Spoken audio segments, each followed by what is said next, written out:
Hi నమస్తే అండి. ఈరోజు మనము ఎర్ర తోటకూర టమాటో మిల్ మేకర్ కర్రీ చేద్దాము. ముందుగా మనము స్టవ్ ఆన్ చేసి ఒక బౌల్ పెట్టాము. బౌల్ కూడా కొంచెం వేడైంది కదా. ఇప్పుడు నేను ఇంట్లో చేసుకున్న వెన్న వేస్తున్నాను. వెన్నతో చేస్తానండి కర్రీస్ నేను ఎక్కువ.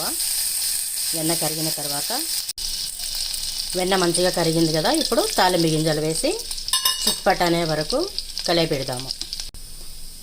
తాలింపు గింజలు చిట్పట అన్న తర్వాత ఒక ఆనియన్ కట్ చేసుకుని ఆనియన్ కూడా వేసి కొంచెం లైట్ బ్రౌన్ కలర్ వచ్చే వరకు కలియపెడుతూ ఉండాలి. ఆనియన్ కూడా మంచిగా వేగింది కదా. ఇప్పుడు కరివేపాకు వేద్దాం.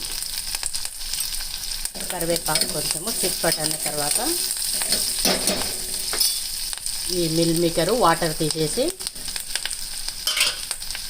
ఇది కూడా వేసి కొంచెం ఫ్రై చేద్దాం. మిల్ మేకర్ కొంచెం ఫ్రై చేస్తే చాలా టేస్ట్ వస్తుంది. మిల్ మేకర్ కూడా మంచిగా ఫ్రై అయింది కదా. ఇప్పుడు ఎర్ర తోటకూర సన్నగా కట్ చేసుకున్నాము. అది కూడా వేసి మంచిగా కలియపెడదాము.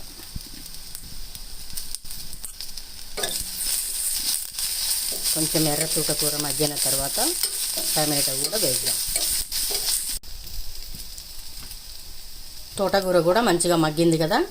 ఇప్పుడు మనం సన్నగా కట్ చేసుకున్న టమాటోస్ కూడా వేసి ఇలా కలియపెట్టేసి స్టవ్ లో ఫ్లేమ్లో పెట్టి ఒక మూత పెట్టేసుకొని ఒక 5 minutes మంచిగా మగ్గనిద్దాము.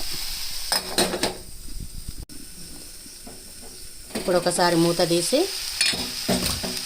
కొంచెం ఈ విధంగా కలియబెట్టినట్టుగా చేద్దాము.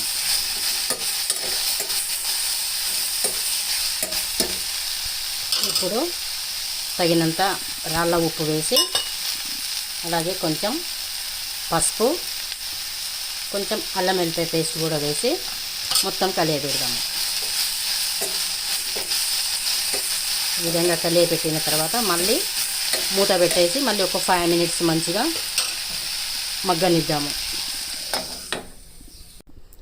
ఇప్పుడు ఒకసారి మూత తీసి చూద్దాము. వావ్, చాలా మగ్గిపోయింది కదా. ఇప్పుడు కొంచెము 1 స్పూన్ కారం వేసి కొంచెం వాటర్ యాడ్ చేసి మళ్ళీ కలియపెట్టి ఒక 5 minutes మూత పెట్టేసేద్దాము. ఇప్పుడు ఒకసారి మూత తీసి చూద్దాము. వావ్, ఇంతేనండి, కర్రీ రెడీ అయిపోయింది. ఎర్ర తోటకూర టమాటో మిల్ మేకర్ ఎన్నో ఆరోగ్య ప్రయోజనాలు ఉన్న కర్రీ రెడీ అయిపోయిందండి. మీకు నచ్చితే ఒక లైక్ చేయండి. Thank you.